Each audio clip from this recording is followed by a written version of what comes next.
sangat lama. Tapi hari ini kita di mata kuliah yang berbeda ya.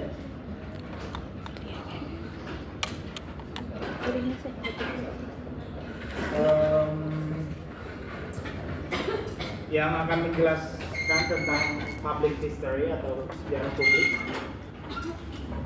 Nah, itu bisa. Sebelum itu saya mau ngabsen dulu aja. Ini pertemuan 9 kan ya? Iya. Tak terjemahkan. Iya aku Pak Dipel. Helena, Iku enggak po. Word langsung bisa. Septian, Bicara nih. Bisa aku kirimin aja deh, gampang. Ivan. Enggak. Aku Tutorialnya. pengen Iya. bukan Zulfiqar ada?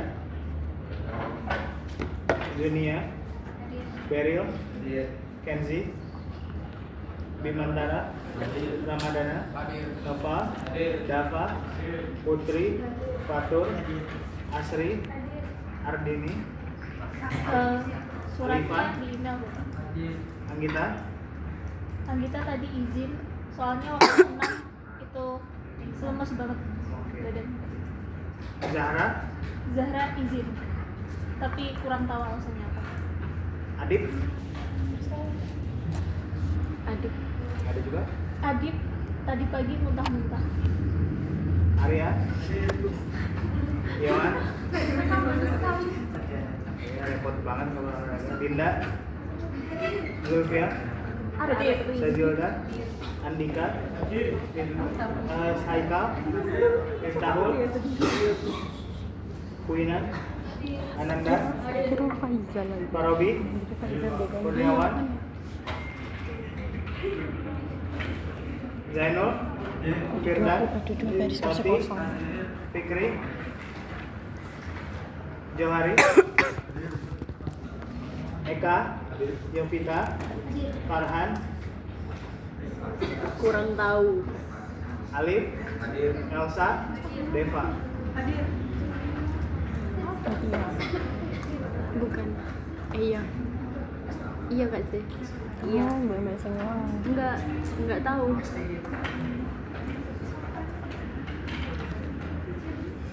Mau bubuk. Pas lada Mutia. Mutia, Bubuk Mutia. Abrar, nggak ada? Adinda, Saya. Primadina, Ini masih di Adia, Ivan, Tri, Sophia, Evi, Nabila, Alexa, Faisal, Hairul, Krisna, Balkis, Sarah, hadir. Atala, Iqbal, Octavia, Laurentius, Nelia, Ilba, Seilo, Arini, Asmi, Langsung ngomong. Zaino, Nanda ada? Angelo, Masih sama Prima. Aisyah, Karisa, Kurang Neza, Akbarudin, Rido, enggak ada. Melianus. Enggak ada. Rido ini jangan masuk ya, Den? Iya. Kamu siapa namanya? Emang ada ya? Oh ada. Oke. Sampai mana belajar sejarah itu sampai ini? Cuman bikin konten. Video Pak. Konten kreator, YouTubers, Pak, YouTubers. Didatengin mahasiswa yang tahun lalu. Tahun 2018 itu. Iya. Jadi YouTubers. Historyman. Oh, iya itulah pokoknya. Yang punya channel YouTube itu. Tadi YouTuber prank ya. Ayo, Itu aja. Banyak sejarahnya. Ya. Presentasi. Mempresentasikan konten kita. Tapi gimana cara buat konten? Ya. Dijelasin dulu kan tapi. Ya gimana ya? Kamu ini punya orang lain. Apa itu sejarah publik? Enggak. Sama sekali. Langsung disuruh bikin. Langsung suruh bikin. Ya minggu depan bikin aja. Oh, langsung bikin konten gitu. Yang penting gimana caranya sejarah bisa diterima publik aja. Sejarah bisa diterima? Publik. Tapi nggak ngelihat kita yang bikin. Ini Pak, sebelah sini. Berarti udah pada jago dong ya kalau bikin konten? Oh, jelas. Jelas. 8 pertemuan gak konten kok. Wes kurang open endorse kok. Mana aku belum lihat kontennya? Lebih baik disembunyikan. Sedikit yang tahu lebih baik.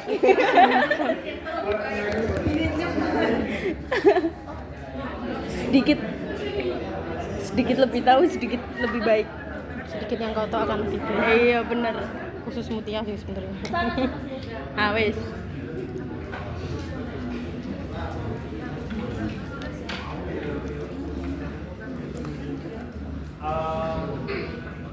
Oke. Pembelajaran kita selama 8 pertemuan ke depan akan berbasis proyek.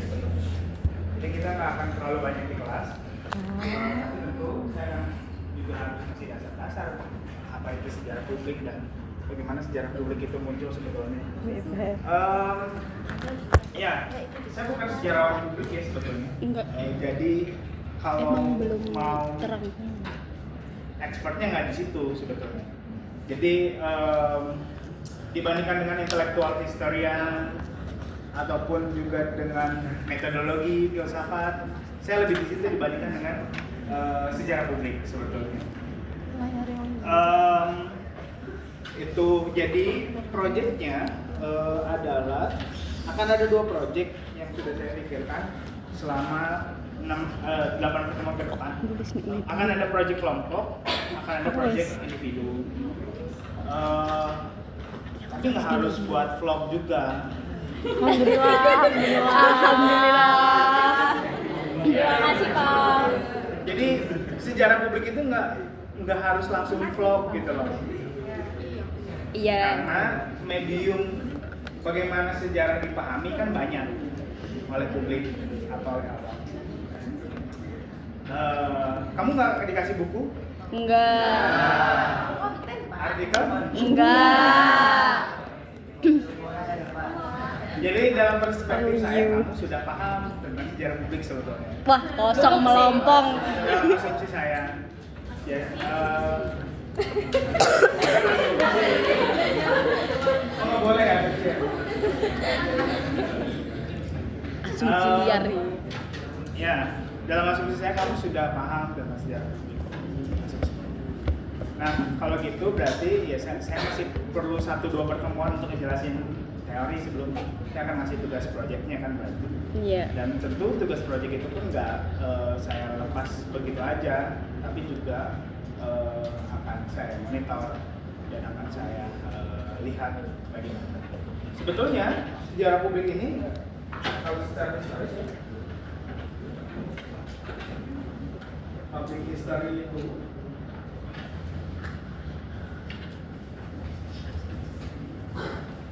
secara historis dia baru muncul ya, after tahun 80-an, 90-an. Dan dia baru muncul di Amerika. Kenapa yang karaoke jadi apa? Saiki. Yang papernya kamu baca kemarin kan? Ya. Mau. Meskipun di situ nggak ngomongin tentang sejarah publik. Jadi varian sejarah intelektual, varian sejarah publik, varian sejarah kesehatan itu nggak muncul tiba-tiba. Ujuk-ujuk ada gitu, itu nggak muncul seperti itu. Tapi ada satu proses di mana pada akhirnya itu dikatakan sebagai public history. Nah, public history sendiri itu muncul tahun 80-an atas keresahan apa yang terjadi di Amerika. Apa yang terjadi di Amerika yang paling utama dalam kenapa lahirnya atau munculnya sejarah publik ini adalah yang kamu baca, pelayanan. Jadi di Amerika itu banyak museum. Kalau kamu ke Amerika, museumnya banyak, tapi Pengunjungnya dikit. interestingnya dikit terhadap history, pelayanannya sedikit. Tentu itu jadi masalah kan? Iya. Ketika kayak di Indonesia aja, museumnya banyak, pengunjungnya sedikit. Iya. Nah, dari situ para sarjana ini sejarawan lah ya. Jadi kalau kamu keluar Enggak apa-apa Zul. negeri misalnya, Enggak apa-apa agak sini aja. udah profesor itu disebut sarjana, bukan profesor, tapi sarjana. Scholar dalam bahasa Inggris artinya adalah sarjana atau peneliti. Kalau di sini kan sarjana satu kan, Iya, S3 nggak disebut sarjana. sarjana. Dan kalau di luar sarjana itu ya profesor itu disebut sarjana. Di Hindia Belanda juga sekedar informasi, para ilmuwan waktu itu disebutnya sebagai sarjana, meskipun dia seorang profesor. Nah, ada perubahan dan pergantian makna. Jadi kalau saya ngasih tahu kamu sarjana, yaitu scholars, itu peneliti dan seterusnya. Nah, di Amerika sendiri itu menjadi sebuah tantangan yang cukup besar dalam bagaimana caranya menarik pengunjung datang ke museum. Karena museum perlu pendanaan, perlu feedback, perlu pengelolaan dan seterusnya. Dan itu menjadi masalah besar di tahun 80-an. Maka kalau kamu melihat historiografi Amerika, itu tuh sangat rumit. Karena historiografi Amerika itu semuanya adalah intellectual history. Kembali lagi ke bacaan intellectual history kita beberapa minggu lalu, itu sangat rumit kan? Iya, Bagaimana cara mengartikan teks dan konteks. iya teks dan konteks, makna gitu. Itu rumit banget kan? Ya kamu baca La Capra Iya. adalah orang Amerika, dan baca History of Invoice itu sangat susah banget kan? Iya, Dan itu terbit di tahun itu 80-an, 90-an. Itu Amerika tuh lagi masih secara historiografi. Nah, kalau kamu baca buku-buku Amerika tentang Indonesia juga sama. George McDonald Kahin, Revolusi Indonesia, dia dari Columbia University, atau ada sejarawan namanya Benedict Anderson, Imagine Community, yang sampai sekarang itu sering dipakai dalam para sarjana-sarjana Indonesia, terutama dalam membayangkan teks, dalam membayangkan konteks. Itu juga sangat sulit, saya rasa. Nah, itu menjadi permasalahan di Amerika ketika sejarah itu dirasa sulit. Maka perlulah sebuah alternatif. Jadi public history ini adalah alternatif dari kesulitan-kesulitan yang ada. Pada akhirnya teksnya nggak dibuat susah, tapi dibuat mudah, atau yang sering kita kenal sebagai populer. Yang waktu tahun 80-an, 90-an muncul sebuah budaya yang disebut sebagai budaya populer. Ini sejaman dengan budaya populer nggak hanya dalam konteks keilmuan, tapi banyak konteks waktu itu. Contohnya adalah musik. Musik populer itu muncul di tahun 80-an, 90-an, dibalik jazz, rock, yang kemudian indie mah belakangan ya. Saya nggak ngerti Jawa Timur itu musiknya Itu loh yang nyanyi lagu Dewa 19. Tahu. Horek. Tapi kalau yang profesional kan gamelan itu masih muncul. Ya. Horek lah kita. Nah, di tahun-tahun Salawatan. 80-an itu musik populer itu muncul di Amerika. Sedemikian rupa, makanya nama-nama kayak Michael Jackson, after Elvis Presley yang Iya itu. nah itu kan sangat juga. Ternyata budaya populer itu dan budaya diterima oleh masyarakat secara general itu mulai muncul tahun 80-90-an. Jadi ini nggak hanya semata-mata karena sejarah aja, tapi ada konteksnya di situ, ada budaya lainnya di situ yang juga mempengaruhi sejarah. Jadi kalau kamu ngeriset sejarah, kamu juga harus ngerti konteksnya. Yang kita pelajari di Kapransa, konteks itu sangat penting untuk melihat jiwa zamannya, zeitgeist. Nah waktu itu zaman populer. Nah itu yang menjadi secuil kenapa public history itu muncul di tahun 80-an, tahun 90-an, dan kenapa Amerika menjadi pelopor sebetulnya. sebenarnya saya juga nggak terlalu suka dalam studi public history sebetulnya. Karena pada akhirnya praktiknya ya akan permukaan itu. Sedangkan intellectual history itu sedasar itu. Jadi dia kan kalau permukaan di atas ya, hal-hal yang Dangkal. Iya besar gitu, hal-hal yang orang-orang ya orang awam lah ya, orang-orang tahu dengan mudah tanpa ada verifikasi dan seterusnya. Kan itu berbeda banget sama mazhabnya intellectual history yang cukup Dasar. deep, terus juga dibilang rumit, iya.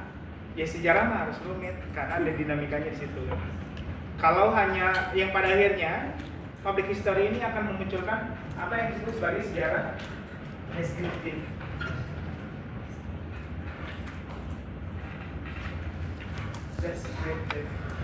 Yang ya hanya ngomongin kelahiran, kematian, hanya ngomongin deskripsi gambar.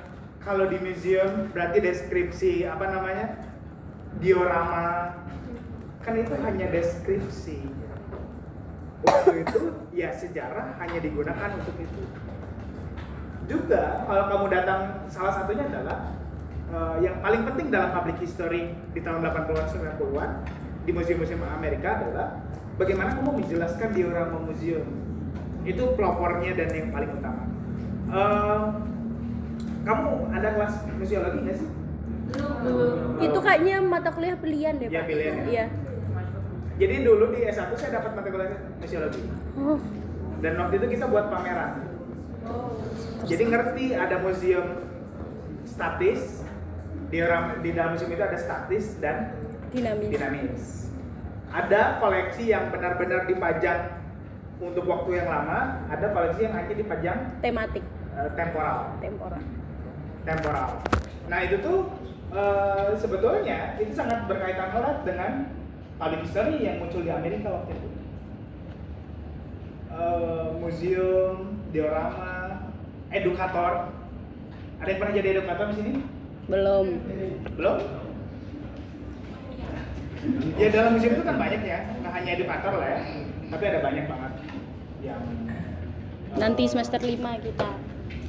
iya. Itu juga jadi bagian utama dari public history-nya di Amerika tahun 80-90. Buat teks dalam diorama itu nggak sembarangan. Dan itu pekerjaan yang cukup sulit. Kirimin aku rekamannya. Kalau kamu datang ke museum-museum Eropa, teks itu benar-benar ditimbang. Saya punya contohnya ya. Ditimbang secara harfiah. Jadi ada museum yang pernah saya kunjungi yang sangat menarik banget gitu. Terima kasih. Namanya Louvre. Oh, di Perancis itu ya. Ya itu di Prancis. Yang ada Mona Lisa itu bukan? Iya benar. Wen ya kesana. Wen ya. Wen ya adalah caraku mengekspresikan rasa iri. Oke, saya mau ngasih tahu dulu ini aja deh.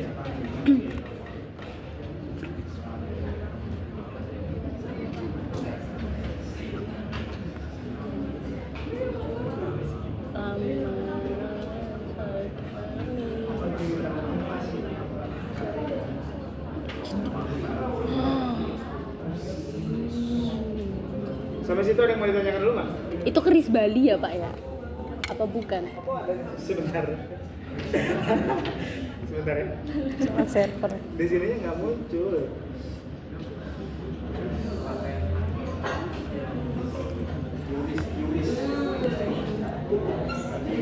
Ayo karaoke. Hemat. Sing ngecek iki mang. Mingdep kabeh mingdep. Entek duitku. Jadi mau pengen buat film. Iya anjir. Besok enggak sih? Sesuk. Enggak sesok gak ini kelas. Aku sesuk sing gak ada duit. Iki mulai gara-gara gak ada duit ya. Lah iya, tapi aku sesuk mulai maksudnya cepat mulai gara-gara aku gak ada duit. Bik Mutia. Kapan? Sesuk. Oh. Kenapa golek? Aku gak punya baju. Aku yang gitu. Ayo.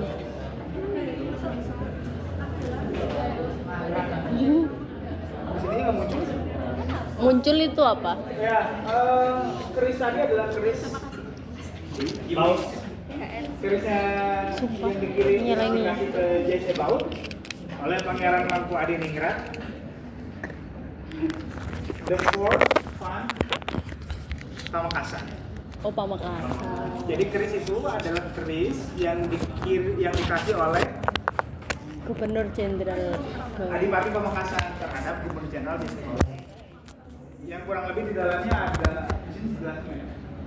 During his inspection to Java and Madura. 1824. Jadi keris ini dikasih ketika si J.C. Baut lagi keliling Touring. Jawa dan Madura tahun 1834. Setelah J.C. Baut itu setelah siapa tanah Paksi itu? Van den Bosch. Van den Bosch. Setelah Den Bosch baru J.C. Baut. The exchange of gift between native royals and Dutch official was important in maintaining good Diplomatic relations. relations. Jadi pemberian hadiah terhadap pejabat-pejabat kolonial itu membantu dalam hubungan baik antara pejabat lokal dengan pejabat Kolonial. Aku mau kasih kamu A hadiah. place is a symbol of power that protected its wearer against evil was a highly appreciated gift. Jadi ini ya intinya paling apa namanya bermakna banget dan keris itu jadi simbolnya orang Jawa atau orang Madura gitu. Madura muncul sih ya sekarang. Ya. Tapi ya waktu itu dikasih dari Mangku Adiningrat terhadap Baut, J.C. Baut. Nah, yang menjadi penting di sini adalah informasi ini nggak satu hari jadi, tapi informasi ini juga harus melalui riset. Saya akan kamu bisa bayangkan kalau keris ini ada di sini, kamu bisa bayangin nggak teksnya itu akan seperti apa? Saya yakin itu nggak akan bisa atau nggak akan muncul kapan keris ini dikasih ke Baut misalnya 1834. Terus di situ ada konteksnya. Jadi ada teks di sini. Ini teksnya kan? Iya. Satu kalimat pertama itu adalah teks. Satu kalimat seterusnya adalah konteks. Jujur aku kadang It's the code of the text in museum. Ngerti nggak? Tetap didialogkan kan pada akhirnya. Jadi yang awal adalah teks. Jadi si keris ini dikasih dari Mangku Adiningrat kepada Baut. Tapi konteksnya, kenapa waktu itu barang-barang berharga yang seperti ini dikasih kepada Baut? Oh ya. Kepada Gubernur Jenderal. Ternyata umum terjadi kan untuk menjaga hubungan baik antara daerah dan lokal.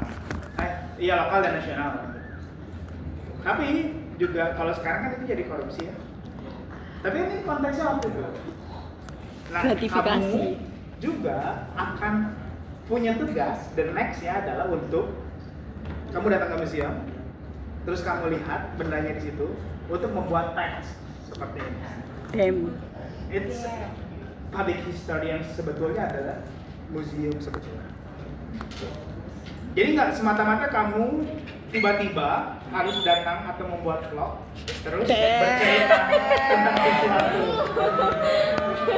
Iya kan nggak kayak gitu. Ada konsepsi awalnya, terus kemudian juga kenapa dia lahir dan dalam konteks apa dia lahir dan dia hidup. Direkam nanti dicepuin ke Pak. Karena ya memang seperti itu. Gitu loh, kalau mau ya ini adalah public history yang muncul awal-awal dalam Beda konteks banget ya. sejarah. Beda banget sih. So, itu yang pertama. Jangan tiba-tiba dikasih Dan itu akan juga banyak muncul di dalam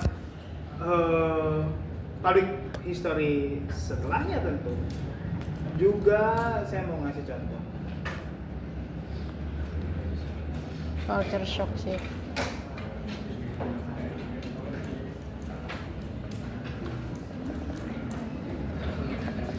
Beda banget. Culture shock. Jadi kayak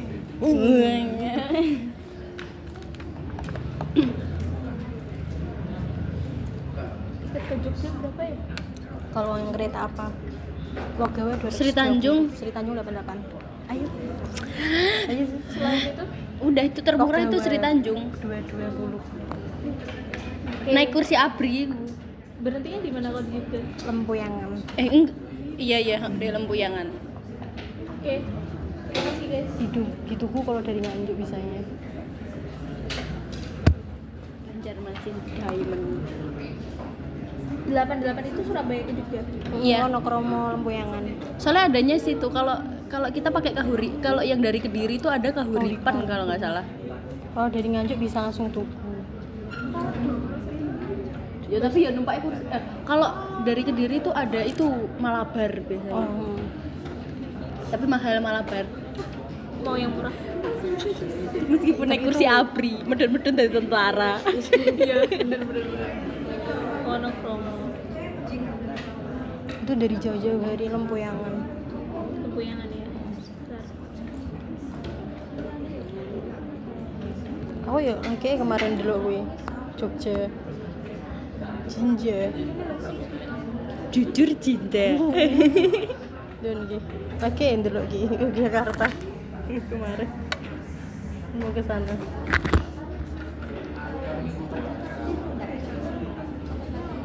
Habis. Soalnya emang rame, soalnya kan dia kan kursi ABRI kan. Enggak deh, sih. Oke. Belum. Juga ada Bagus. yang contoh yang lain. Duit What is that? Ini adalah the Banjarmasin diamond. Diamond. The diamond is war booty. Rampasan perang. Ya, perampasan perang di Banjarmasin.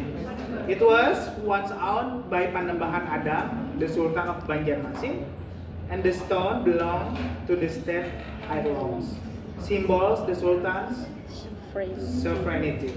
After his death, the Netherlands intervened in the Battle of Succession. In 1859, Dutch troops violently seized control of Banjarmasin and abolished the Sultanate.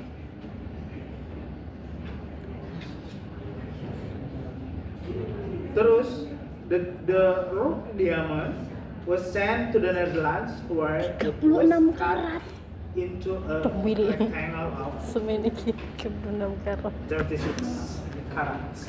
Jadi Semene. ya dia selalu ya di awal itu ngejelasin teksnya. After akan ngejelasin konteksnya. Ini di museum mana, Pak? Ini di Rijksmuseum Amsterdam. Dia nggak nutupin kalau lagi, maksudnya nggak ngeputihin sejarahnya Belanda ya? Enggak. Nah, Karena kenapa coba? kenapa? Dekolonisasi. Oh. Jadi di sini dia ngomong soal Intervensi. the true violently science control of Banjarmasin and abolished the Sultanate. Dia ngomong bahwa itu tuh ya dirampas ketika orang-orang Belanda mengakuisisi Banjarmasin. Jadi nggak dibaik-baikin. Enggak akhirnya karena dekolonisasi. Nah, Anjir. konteks dalam teks, ngerti ya? Konteks di dalam teks ini juga berisi soal visi dari si penulis teks. Kenapa pertanyaannya bagus? Kenapa orang Belanda mengakui bahwa dia ngambil ini sebagai rampasan? Tapi ya dia kan jadi aneh kan sebetulnya. Iya. Kenapa dia tidak bersembunyi di balik itu bahwa ya ini sudah menjadi gonimah kita gitu loh. Harta rampasan perang. Kan nggak gitu kan kalimatnya. Tapi dia mengambil itu secara paksa ketika dia mengambil suksesi Banjarmasin. Nah, dalam konteks pun juga berisi soal visi si penulis. Kenapa pada akhirnya dia mengakui bahwa itu adalah bahwa itu adalah rampasan dari Banjarmasin? Karena visinya sudah dekolonisasi. bahwa penjajahan itu yang memang terjadi dan diakui oleh orang Belanda. Kalau itu terjadi dirampas ya bilang dirampas. Kalau itu dibeli ya dibeli. Jadi, nah kita nggak lagi muncul dalam siklus atau situasi yang notabene abu-abu kan. Dia nggak menutupinya itu. Juga kita ketika mau nulis konteks tentang sesuatu, ya juga jangan abu-abu. Ya kalau dijajah ya dijajah, kalau kita salah ya salah. Kalau terjadi negosiasi antara sultan dengan kolonial waktu itu, bilangin aja negosiasi. Jangan ditipu. Kemudian misalkan kayak Soekarno, dia punya sifat kooperatif dengan Belanda. Jepang. Oh, Jepang. Iya, dia memang punya sifat kooperatif dengan Jepang. Jangan lagi ada karena dia terpaksa. Itu kan nggak dekolonisasi banget. Jadi dekolonisasi itu berkata dengan jujur, nggak melihat sisi ideologi siapa dia secara pribadi. Kalau dalam politik mah tidak ada politik identitas. Yang politik yang adanya adalah visi dan apa yang dia lakukan. Dia salah ya salah, dia benar ya benar. Dia kerja sama Belanda, dia kerja sama dengan Belanda. Dia tidak kerja sama dengan, dia tidak kooperatif, dia tidak kooperatif. Jadi nggak ada dalam nuansa bahwa karena kamu orang Indonesia, maka ketika kamu kerja sama dengan Belanda atau Jepang, kamu terpaksa. It's bullshit. Nah, kamu harus bisa melihat konteks itu dalam hal hari ini. Jadi hari ini penjajahan itu enggak ada dalam ruang penjahat, tidak jahat. Penjajahan itu juga yang jahat itu ya kadang pribuminya juga jahat gitu misalnya. Non pribuminya yang nggak jahat misalnya. Itu juga bisa terjadi seperti itu. Sesuai bagaimana kamu mau melihat itu. Jadi saya rasa dalam teks itu pun berisi visi si penulis. Di dalam sejarah publik juga harus berisi visi kamu sebagai penulis atau sebagai yang memberikan cerita. Gitu. Nah makanya sejarah publik itu tidak serta-merta semua isinya deskriptif, hanya menjelaskan sesuatu lahir berkembang mati atau ini misalkan diceritakan ini Penjelasan apa namanya? polanya tuh bener-bener Beda banget. Kalau di kota itu apa namanya? di awal tadi Pak Nazi kayak Buaya dan ini deskriptif. iya, apa namanya itu patungnya itu? Iya, tapi patungnya apa namanya? Ikan. Dan selalu menyebut patung itu apa? Sura dan Boya. Lupa aku namanya. Apa sih? Apa sih? Kan ada patung Surya dan Maya. Iya. Patung itu sering disebut apa? Monumen. Patung monumen. Oh, suara. Iya, susah banget kan ya? Monumen misalkan. Itu tuh nggak serta-merta kamu hanya bercerita kenapa monumen itu ada di situ dan seterusnya. Ini yang Di apa namanya dibangun oleh siapa dan seterusnya nggak seperti itu. Public history nggak bekerja di situ. Kita akan juga mengulas bagaimana public history bekerja pada ini. Tapi yang awal-awal kita akan lebih banyak bahas Indonesia. So, saya mau ke bacaan kamu dulu. Apa yang dibaca dari introduction papers? Gitu.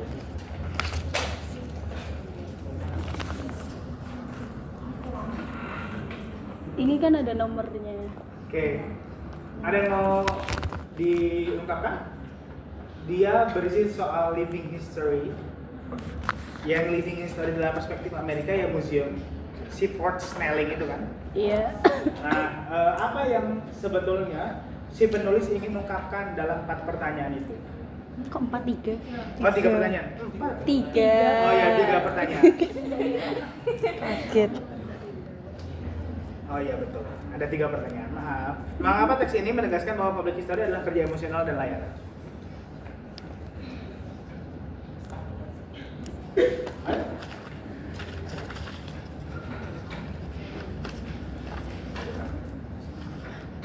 Yang di sebelahmu, bro, Laurentius, mau keluar atau mau? Kamu tidur?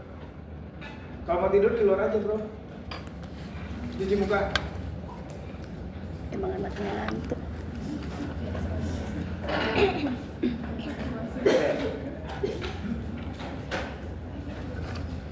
Apa yang dimaksud dengan public history dalam konteks? Mengapa teks ini menegaskan bahwa public history adalah kerja emosional negara? Gimana ya caranya sejauh Aku boleh nanya.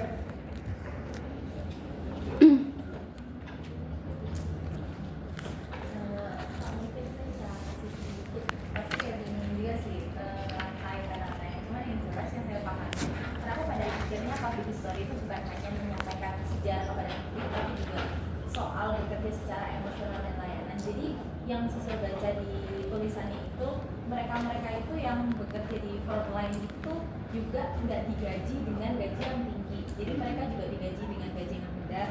Terus mereka juga kadang mengalami apa ya, hal-hal yang kurang menyenangkan, kayak contohnya nggak dihargai. Terus mereka juga gampang untuk digantikan. Nah, sehingga sebetulnya kan kalau misalnya kita melihatnya sebagai orang yang kan kita kadang bekerja kan mikirnya kayak ya udah yang penting dapat uang dan kita yang senang gitu.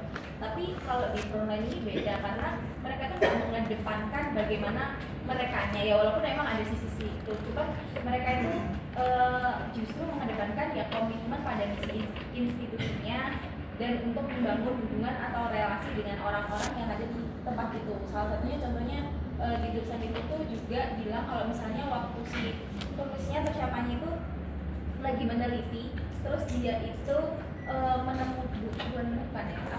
mencari arsip atau apa gitu, dan itu nggak akan pernah bisa dia dapatkan ketika dia nggak punya relasi dengan orang-orang di situ. Nah, kemudian alasan lainnya juga dengan mereka menjadi frontline itu tadi, mereka juga bisa mengungkapkan yang menyebarkan sejarah-sejarah yang memang jarang diketahui oleh masyarakat gitu. Jadi kurang lebih. Ke pertanyaan pertama, mengapa teks ini menegaskan bahwa public history adalah kerja emosional dan lain? Ada lagi yang mau menambahin? Saya. Gimana? Jadi kan kalau yang saya pahami, jadi di sini kan dia tuh kayak geser dari edukasi jadi ke kayak lebih ke korporat gitu loh. Jadi ada manajemennya, dan si manajemennya ini tuh kayak ada di awal-awal itu tuh pas maju tuh kayak ada tulisan putih di belakang yang bilang kalau si pelanggan ini tuh bayar layanan itu sebagai produk mereka, bukan sebagai kayak souvenir yang dibawa pulang. Nah, ini juga mereka itu kayak dituntut melakukan emotional labor. Jadi mereka mengelola emosi biar gimana sih agar si pelanggan ini tuh seneng gitu, dengan kita nggak boleh cemberut, dengan kita pokoknya harus senyum di 3 detik pertama sampai ada buku panduannya. Terus kita tuh pokoknya nggak boleh kelihatan bad mood di mereka, biar ya yang kita jual ke mereka itu pada akhirnya tuh layanan kita, bukan si edukasi ini tadi. Karena pada akhirnya public history itu juga bekerja dalam konteks emosional dan layanan. Oke. Pertanyaan kedua, mengapa mereka tetap berinvestasi secara emosional?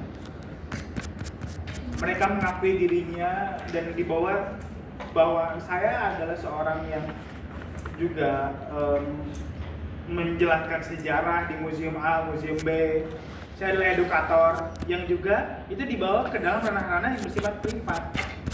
Maksudnya ya kamu kayak nggak disuruh atau nggak bekerja juga, kamu tetap menjelaskan kenapa monumen itu ada di situ. Kan pada akhirnya kamu menyerapi itu secara emosional kan, meskipun kamu nggak sadar bahwa kamu sudah menyerapi sejarah secara emosional. Kamu misalkan, nggak tahu kalau saya pacaran lah ya, misalkan saya pacaran Mau nikah. terus saya keliling kota Bandung, jalan-jalan naik Vespa gitu ya. Itu mah bukan misal, Pak. Oh itu. Saya jalan-jalan di kota Bandung. Saya jelasin itu dari start pertama kita jalan. Kenapa nama jalan ini namanya Pagarsi? Ih, seru banget. Boleh ikut nggak?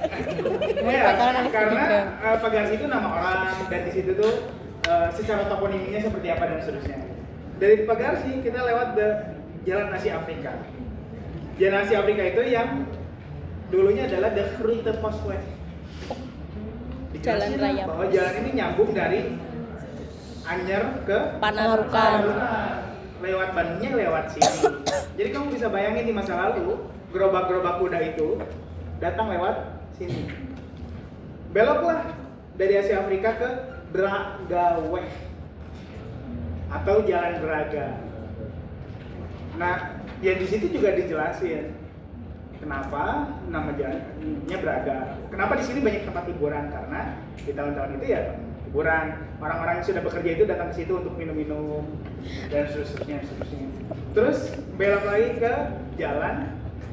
Sampai ingat ya. Iya, sampai ingat viaduk. Viaduk itu dalam bahasa Belanda artinya bukit kecil.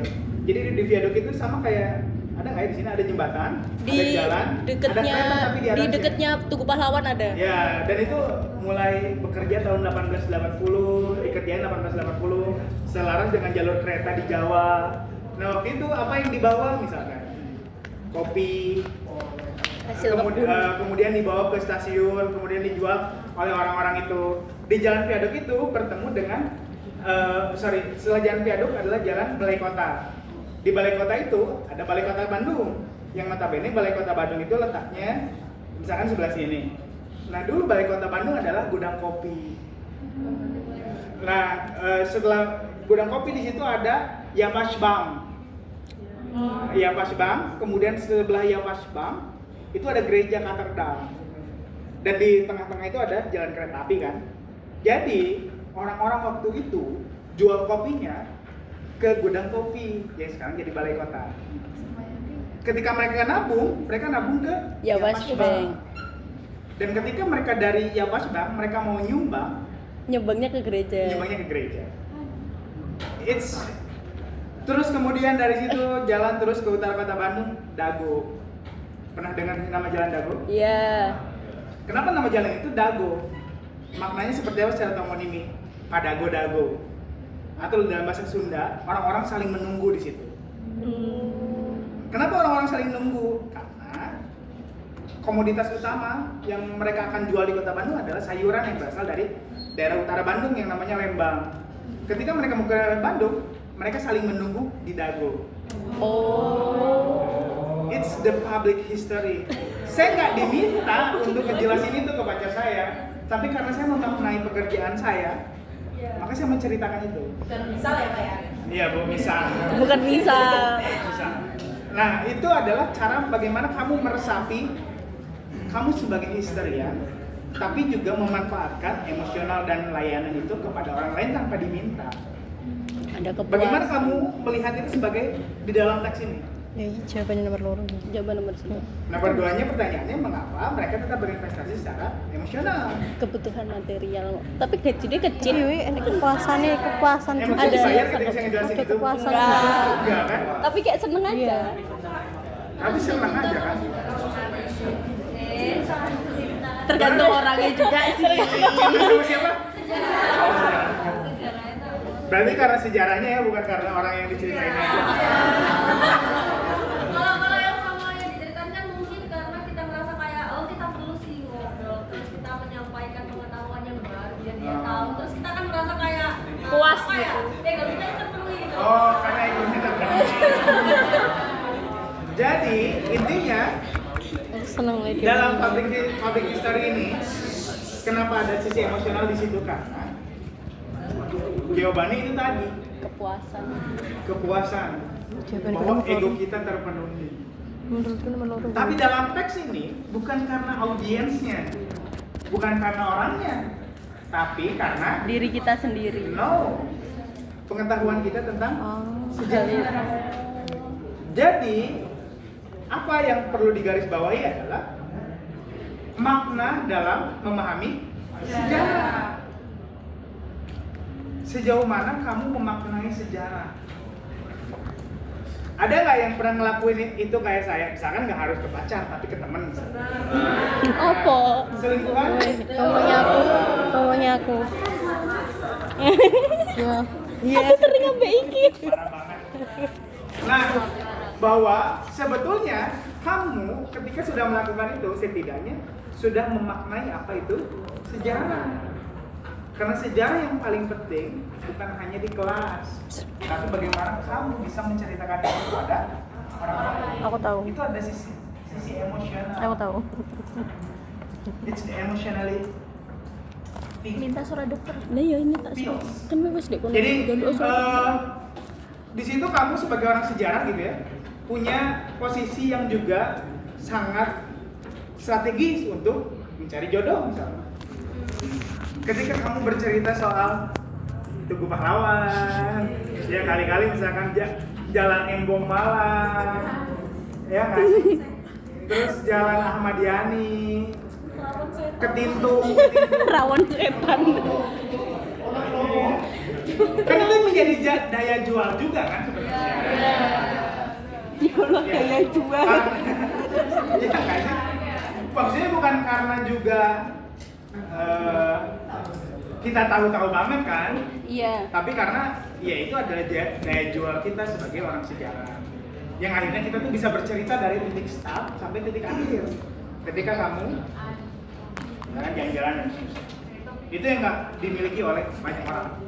Ternyata aku dari dulu punya itu, melakukan gitu. public history Tapi kadang kamu nggak sadar bahwa kamu punya itu. siapa yang pernah aku ini Kamu setuju kan diri. selalu sadar bahwa kamu jadi orang sejarah kan? Sometimes. Tapi kamu punya kekuatan untuk menceritakan itu kepada orang lain. Yang orang lain bahkan nggak tahu. Iya, benar-benar. Meskipun tadi kata Sisil dalam teks, orang-orang yang memberikan pelayanan itu nggak dibayar atau dapat bayaran sedikit. Nah, itu adalah public history. Jadi public history itu sifatnya adalah pelayanan dan emotional feels. Oke, kita next dulu ya. Pertanyaan ketiga. Apakah orientasi customer service memperkuat Oke. atau mengaburkan tujuan edukatif? Ayo. Antara iya dan enggak. Ini itu ada itu. Ih, novel.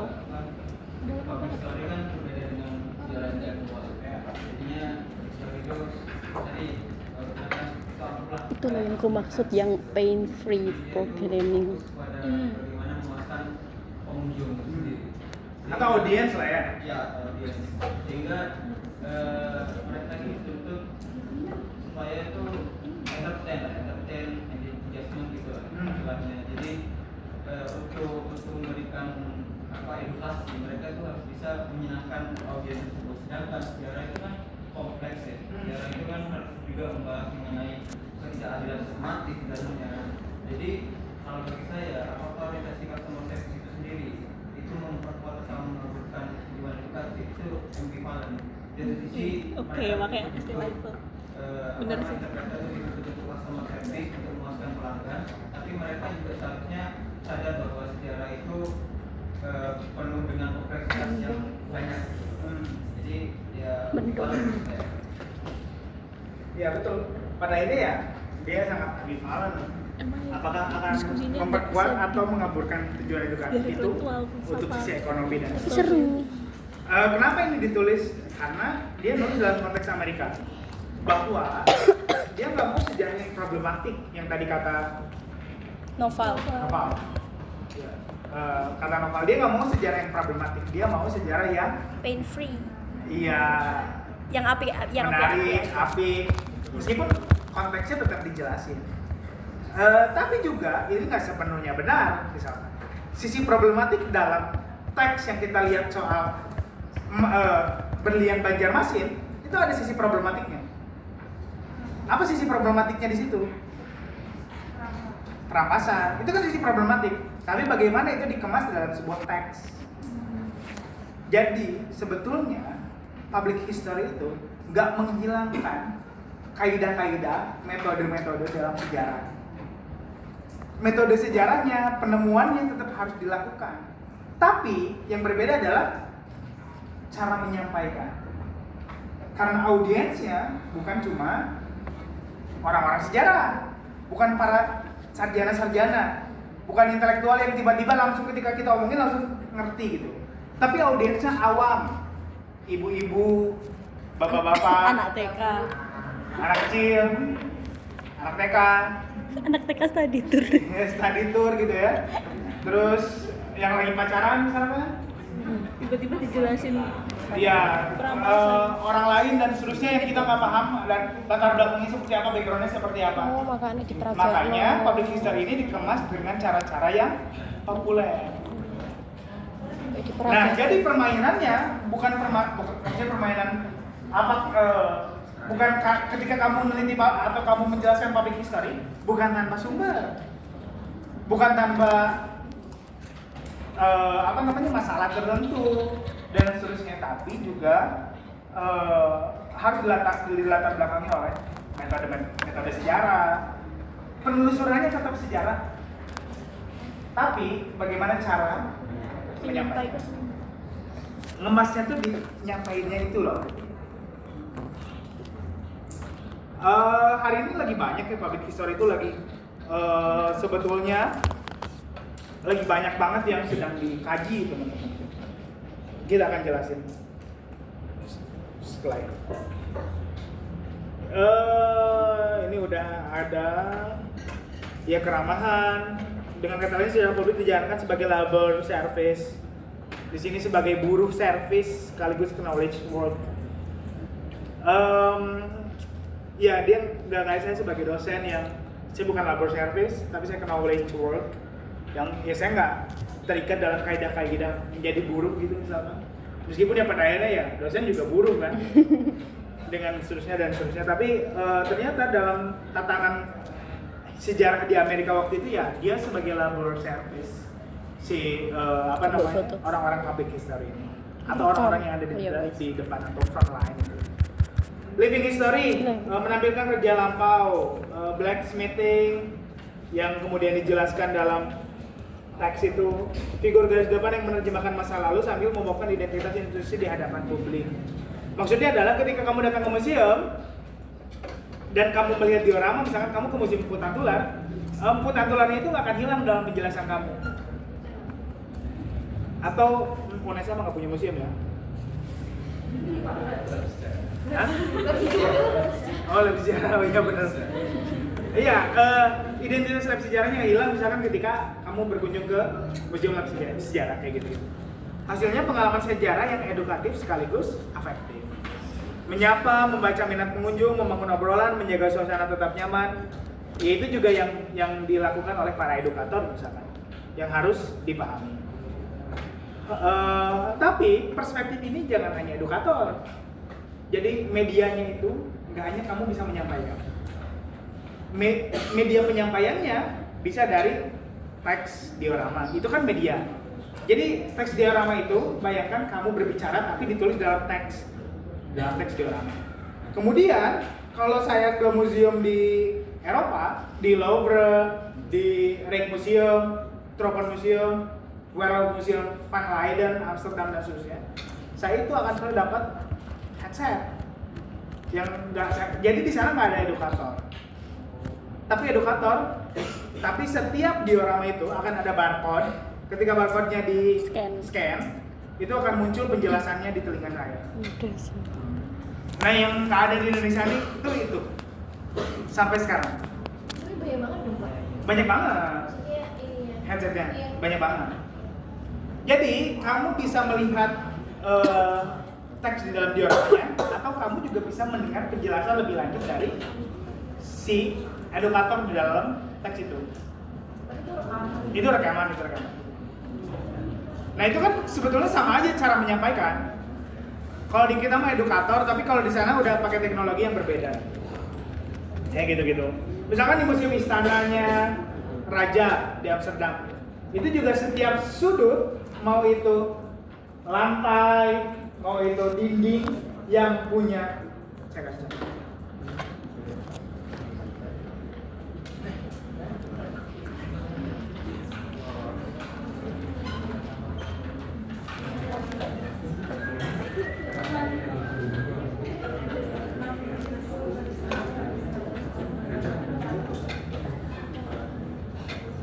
Sungguh gak seneng pakai iPhone anjir.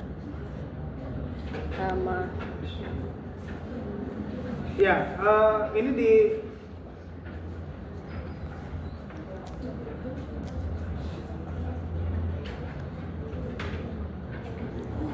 Nah ini di ruangan-ruangan raja gitu, tapi istana itu bisa jadi apa namanya? Sekai deh, kono gak gitu. Dibangun tanpa Iya bisa Pinterest. jadi museum lah ya. Dan di setiap sudut ini Itu bisa didudukin nggak? Atau kayak nggak? Keduin ya. apa? Itu bisa didudukin apa? Nggak boleh. Nah si orang-orang itu bawa ini, Oh itu dapat dari itu dapat dari front line-nya. Dan kemudian ketika itu di scan kodenya dalam diorama tertentu, kita bisa sambil melihat dan mendengarkan. Tapi itu limit nggak? Pak? Enggak, Museumnya tuh ada limitnya atau? enggak ada. Di Indonesia hilang semua tuh Pak di kantong. Nggak bisa. Apa?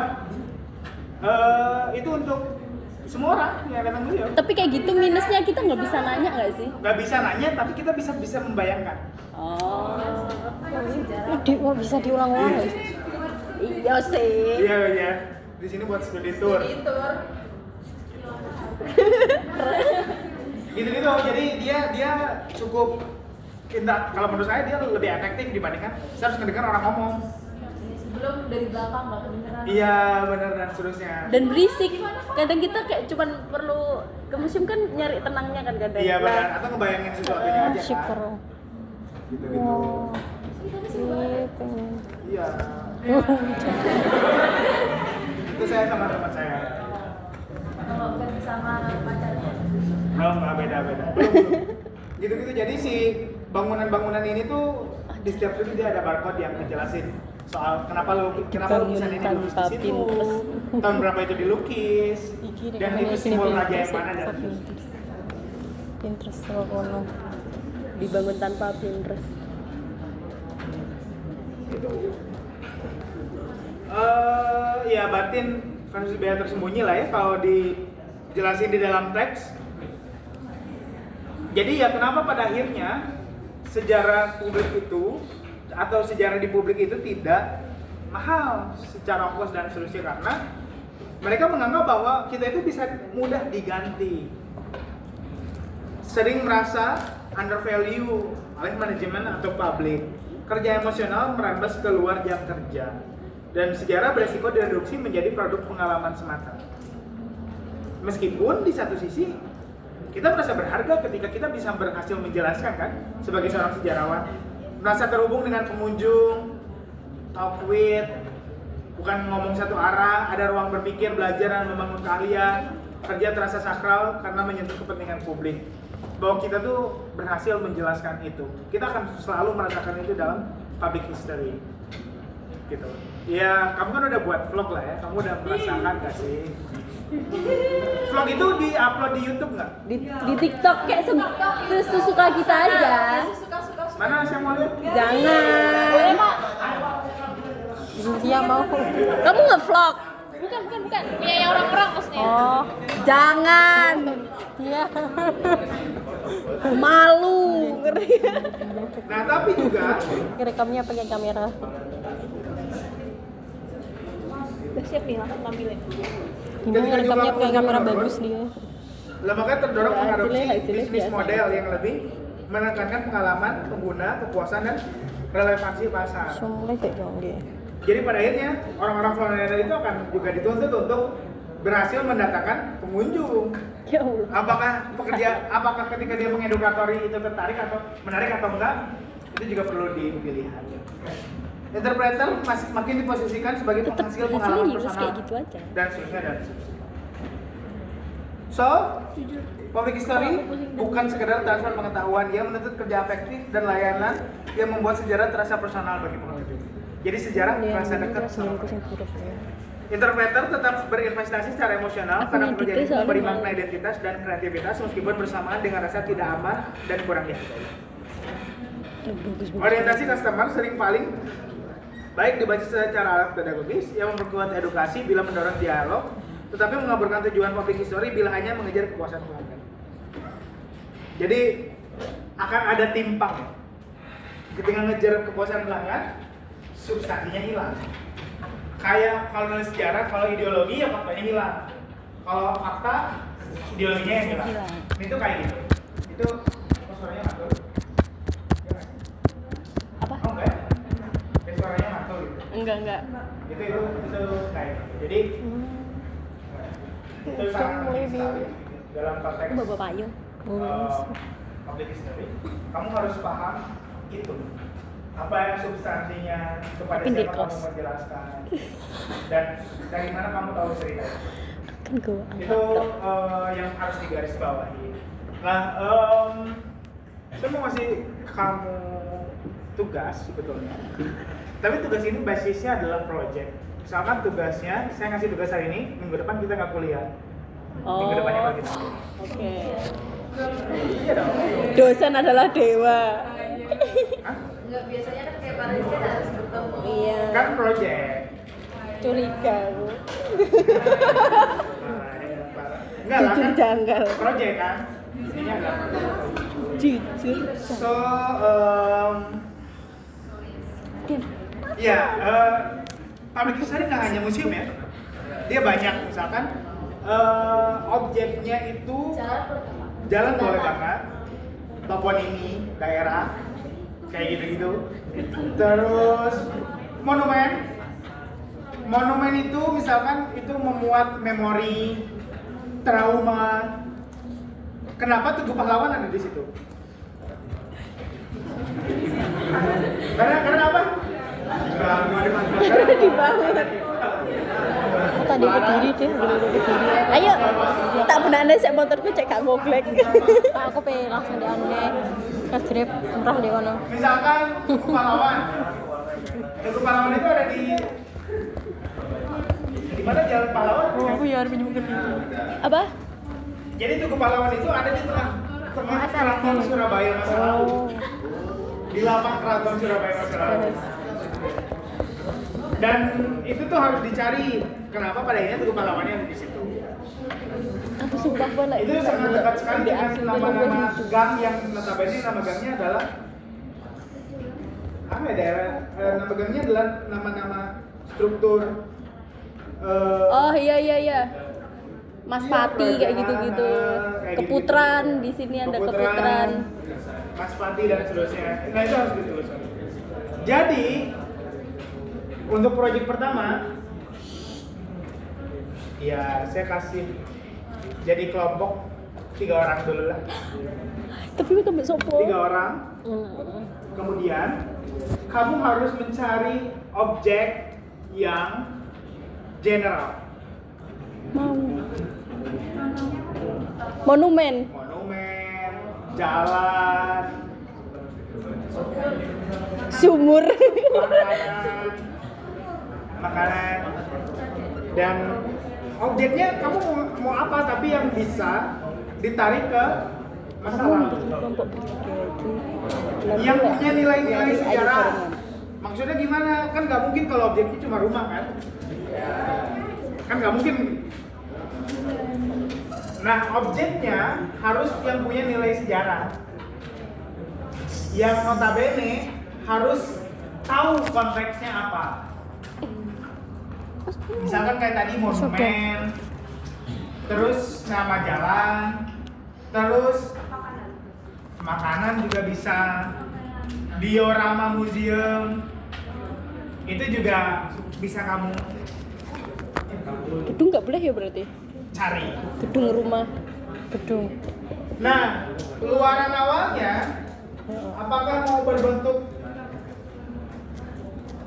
vlog atau seperti apa? Bebas. Maksudnya Pak Razi yang menentukan biar kita nggak. Saya menentukan ya. Iya.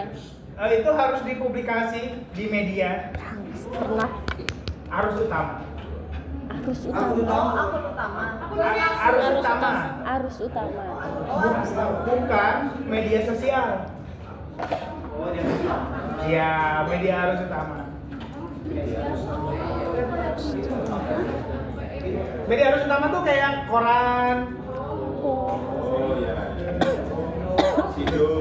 Ya, media populer, bukan media sosial ya. Minta tolong Pak Mahmud Tapi bisa media nggak sih? populer. Pak Mahmud kan kerja kayak di Nggak bisa. jurnalistik Blog gitu itu nggak nggak sih? bisa.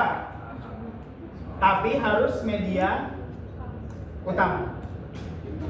Contoh. Contohnya History ID, Bejir. Tirto ID, Bejir. Mojok gak sih? Mojok.com. Mojok. Pernah baca Tirto nggak? Pernah. Historia? Pernah.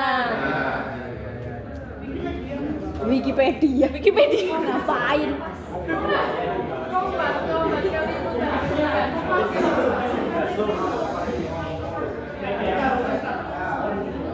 Emang bisa kita kayak nge-submit gitu? Bisa dong. Bisa. Ada biayanya? Enggak, gratis kok. Jangan cari media yang berbayar ya. Cari yang gratis. Di Jawa Pos, dimanapun itu, saya pengen kamu memasukkan hasilnya ke media-media. Tanya boleh lintas kelas gak? Bentar, aku mau tanya itu. Tapi beberapa masih ada harus yang diseleksi gitu loh Pak. Jadi Ya, itu memang makan waktu diseleksi. 1 minggu. Ya nggak masalah. Yang penting kita udah. Jadi indikatornya adalah submit ya. Oh ya. Indikatornya adalah submit. Tapi pengumpulan kamu tetap berbentuk draft kepada saya. Oke. Ujungnya kalau memang kamu tidak bisa mendapatkan atau mempublikasikan di media itu, maka kamu bisa publikasi di Medium. Tapi ku pilihan terakhir. Itu pilihan terakhir. Gak usah banyak-banyak, 600 sampai 700 Zul, kata. tanya itu Zul. Sebentar. Kelompoknya boleh lintas kelas gak Pak? Boleh, kelompoknya bebas. 600 sampai 800 kata. Kelompok bebas 600-800 kata. Iya. Udah.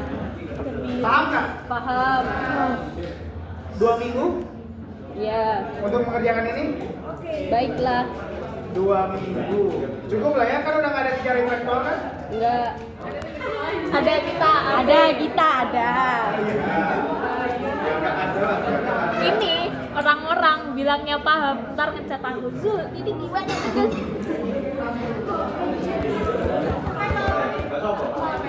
Semua terlihat menarik kecuali ngerjakno metopen. Ya? Bentar. Sik, baca. Jadi Oh, dem apa itu? tugasnya itu, objeknya, kamu harus mengkonsultasikan objeknya ke saya. Dan apa yang mau kamu tulis atau cari di dalam objek. Nanti kita buatin spreadsheetnya aja Kamu dikirimin ke apakah Pak perlu Razi. 2 minggu, 3 minggu? 3 mungkin Pak, 1 minggunya buat riset dulu, minggu yang kedua itu buat kesananya mungkin, ketiganya Ya, baru nulis. nyusun. Ya. 3 minggu ya? Iya. Ya. Wes ditok ya lah. Ya, 3 minggu. Jadi kita Kayak 3. spread lagi. Berarti kita masuk lagi kapan ya? 3 minggu lagi. Kita lihat kalender. Setelah UAS. 29 Pak. Hah? Akhir bulan. 6 Mei. 6 Mei. Iya, 29. 29 Mei. Loh, lama banget. Bukan, 29 April Pak. Oh, udah 9. 9 April. Oh iya, 29 April. 20 9 April. 29 ya? Iya. Sekarang berapa? 8. Oke, kita akan bertemu tanggal 29 Mei ya. Mei, April. April.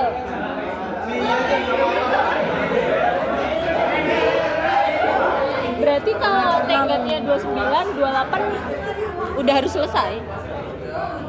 atau mau beberapa harinya aja dulu biar Jadi, sama 26 posisinya aja. adalah- 28 aja. Oke, 2. Karena ini berbasis 26 ini aja sih. riset dan proyek, kamu harus melaporkan. Jadi setiap minggu kamu harus melaporkan apa yang kamu lakukan. Kalau selama 1 minggu itu kamu riset, kamu harus laporkan itu ke dan tolong email kepada saya beserta buktinya berbentuk foto. berarti itu urusan masing-masing kelompok ya Pak Urusan soal itu? masing-masing kelompok. Tolong dicatat ya. It- Minggu pertama Riset. kamu harus lakuin riset. Terserah risetnya mau by digital, datang ke arsip, datang kemanapun tentang objek yang kamu cari. Minggu kedua kamu datang ke lokasinya. kemudian entah kamu mau datang berapa kali dalam 1 minggu itu, yang jelas kamu sudah punya gambaran umum tentang apa yang mau kamu tulis. Dan minggu ketiga kamu menulis untuk media. Dan saya harap kamu sudah mensubmitkannya ke media di minggu ketiga. Menulis dan submit. Ya. Dibuat Itu yang tanggal jadi 2 projectnya itu. Kalau yang Ada yang itunya mau Zul, tanya atau masih bingung nggak? yang objeknya pertama, harus bikin timeline ya. dikonsultasikan, Minggu nanti kita pertama, ngasih spreadsheet aja Lihat apa dulu gimana? objeknya, riset dulu objeknya mau apa. Kan harus dikonsultasikan ke Pak Razi dulu nama kan. daerah, kamu mau monumen, mau Benar. Oh iya. apa namanya, Konsultasi, kita bikin spreadsheet. diorama, Kelompoknya ini museum, anggotanya siapa aja. atau apapun itu, Objeknya silakan. apa? Nanti Dalam biar satu direvisi kamu sama riset. Pak Razi. Ha. Minggu Coba kedua, nanti kamu datangi lokasinya. Kalau kamu perlu datangi lokasinya. Minggu ketiga, menulis. So, saya kasih 3 minggu untuk mengerjakan proyek itu. Pak Razi, untuk konsultasi objeknya nanti apa kami PJ-nya bikin spreadsheet, nanti kelompoknya siapa aja sama objeknya apa aja, nanti saya kirim ke Pak Razi biar Pak Razi nanti revisi apa yang nggak sesuai sama objeknya itu. Oke. Jadi ya 1 minggu ini tentuin objeknya. Nanti via VJ lah ya. Tentukan objeknya dulu. Saya akan komentari objeknya apa dan apa yang akan kamu ceritakan di dalam objek itu. Atau saya kasih ini aja ya panduannya. Enggak. Biar nggak pusing. Boleh banget, Pak. Boleh Ini banget. Zulfia sedang menyusun panduan. Jadi minggu pertama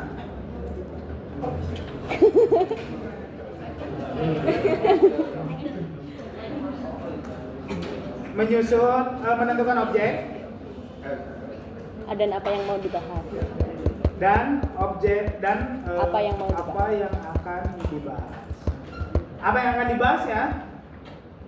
Berupa 200 kalimat, berupa abstrak. 200 kata, sorry. Iya, tadi.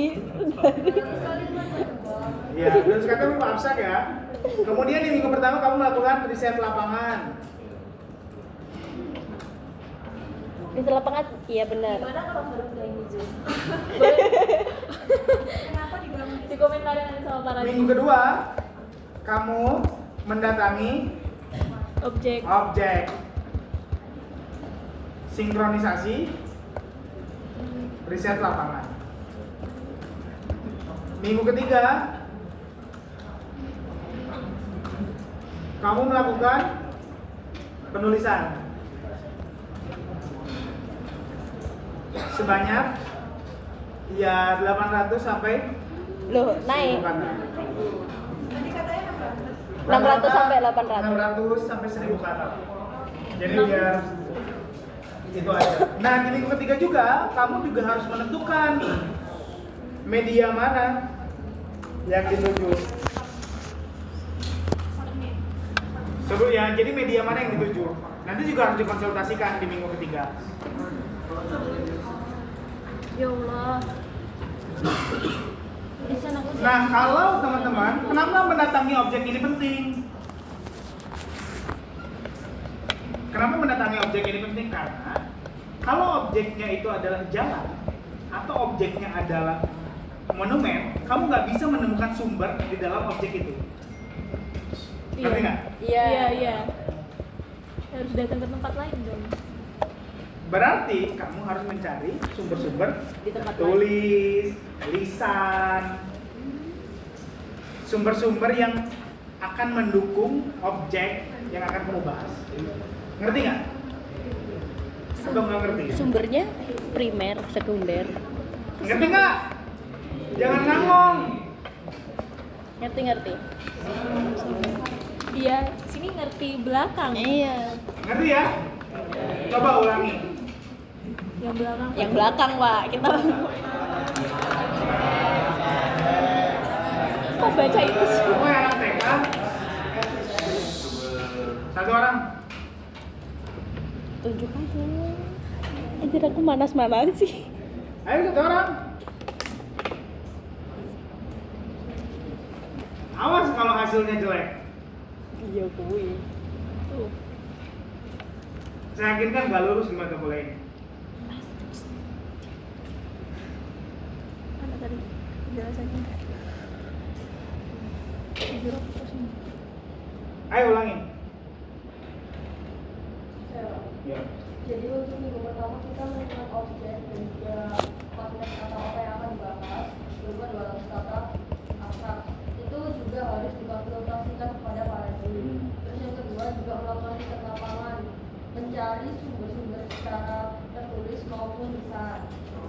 Terus yang kedua itu mendatangi objek yang kita akan bahas dan kita Kamu kelompok sama siapa? dengan riset yang telah kita temukan Mutia. pada minggu pertama. Mutia main karang mereka Terus di minggu bertiga. ketiga baru Lah. kita memilih media mana yang akan kita tuju Raisa sangat dikontrol. dan juga Ica apa namanya Ica menulis engkau ingkang nana atau oh hasil kamu be dari, Ica kita aman itu ngono aku gak pengen mbak mama membahas objek yang kita pilih tadi. Itu sebelum kita kirim ke media yang akan kita tuju harus diberikan kepada Pak Razi. Oke. Jadi setiap minggu kita melapor kepada Pak Razi sampai mana apa namanya kayak progres ya progres kayak kita.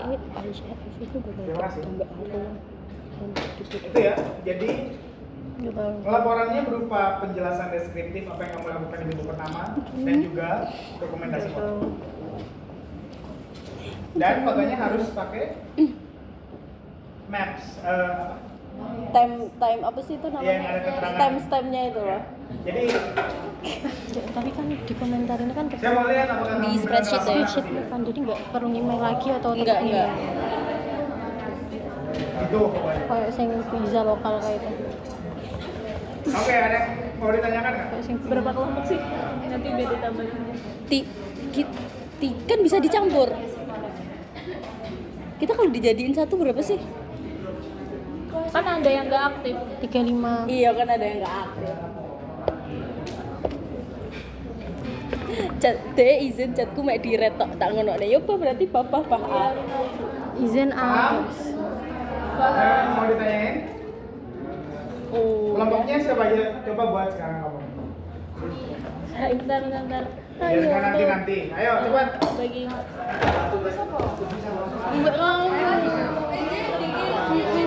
Iya. Zulfia nih bikin spreadsheet. iya, bentar ya. Bentar ya, ini dibuatin spreadsheet. Bentar. Udah selesai kalau udah selesai tinggal kirim. Kamu ngambil Aro Mbak Farhan kan boleh campur.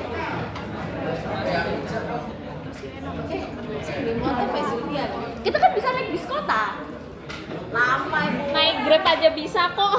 duite lo. Aku bisa sampai kalau udah duit entek. Jangan minggu ini aku pulang. Wes habis aku. Ayo, udah belum? Bentar Pak. Pak sebentar Pak. Ayo, bertiga. Tiga. wes batal Iya. Negana iki yang bikin ben Mbak Farhan aku Mbak Aro terus Udah bertiga.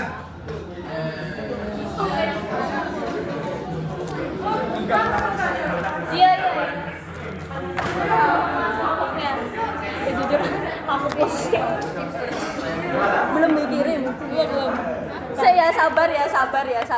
Ojo kan. Ya. ini udah enggak lagi terus semit lagi Apa jir? Apa? Karena setelah 3 minggu ini, 3 minggu seterusnya, tugasnya akan individu. oh wes kan apa udah sampai chat udah Bentar. Laptopnya masih nih. Lemot. Oke ya, Ngokeng. saya mau ada objeknya yang bisa diteliti hari ini. Hari ini, oke. Hari ini. Diskusi aja sekarang. Iya, oke Pak.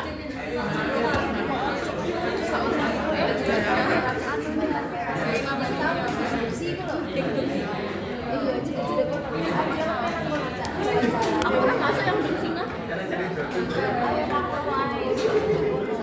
Nyapa enggak, Dek? Sekitar tunjungan. Banyak deh kono.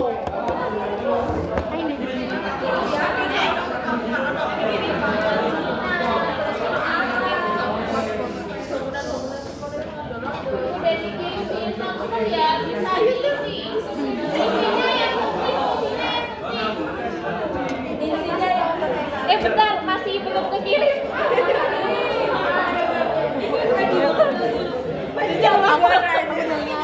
Jujur malu, bentar.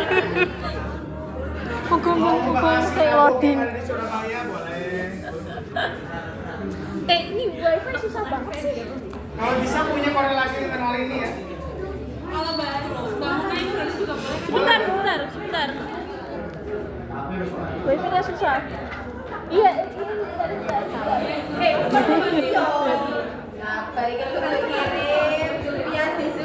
sebentar. Wifi-nya susah. Foto. Ya Allah, bentar jangan diburu-buruin. Kayak kita kayak hutang aja. Anjir di udah tuh. Udah. Pas sebut Aisyil.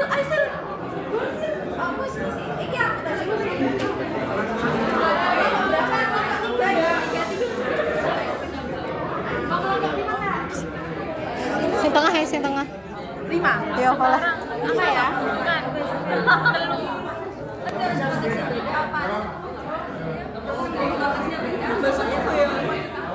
Palingnya saya kirim lewat email ya.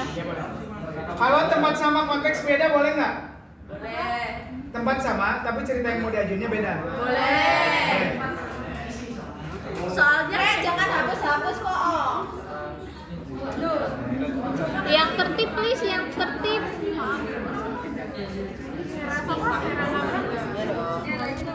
Mesti. Sarana biar sekarang. Koe yo. NA. Mesti kita Iya. apa sih Ji sing ngisi wong terakhir dhewe. Kita mau kelompok satu tak? Enggak. Yes, Kak. Kelompok satu hasil. Boleh?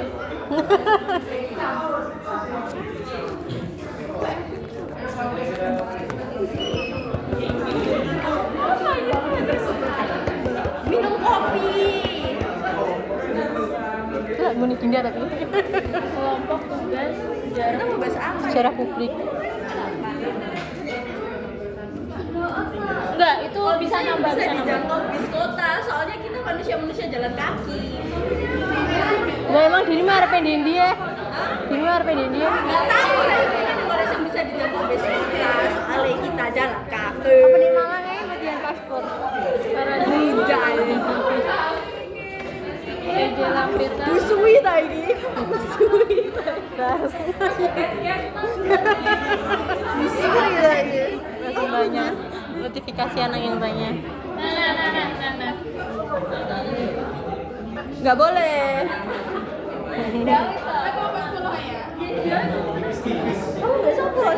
Baraji. Udah, ya. Eja Lampirkan. Beata lah.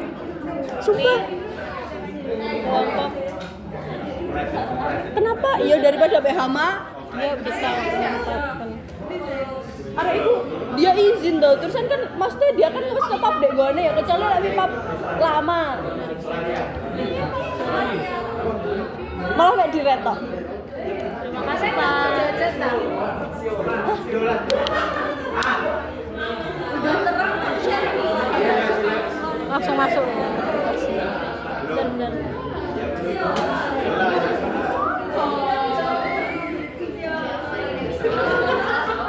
kan harus hari ini.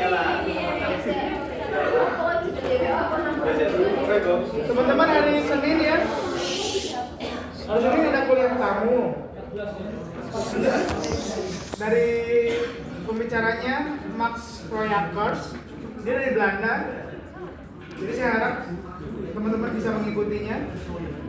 Nggak tahu apakah perwakilan atau enggak. Pak ini loh Pak ganteng nggak? Ganteng. Udah punya istri tapi. Sana. Senin. Offline. Offline. Ngomongin orang Indo. Itu Selamat. Iya masnya 2425. Istrinya orang Indonesia. Din, lupakan Din. Lupakan. Satunya sana dan Kita pacaran. Dia udah punya pacar Pak. Parah banget. kita cuma pacaran di Kediri gitu ya. Emang pacaran nomor 1 nggak boleh? Apa namanya? Pacaran nomor 3 nggak boleh. Bahaya. Ular dia.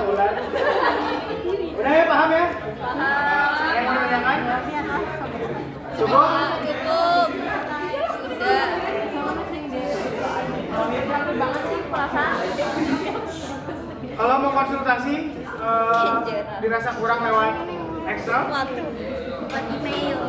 boleh email saya secara langsung ya. Atau kalau ada waktu game meet, boleh Google Meet sama saya. Boleh. Info. Bayangin lagi. Tolong info lewat. Iya boleh. Oke, terima kasih banyak. Terima kasih. Assalamualaikum warahmatullahi wabarakatuh. Waalaikumsalam warahmatullahi wabarakatuh. Oh, baju apa ya?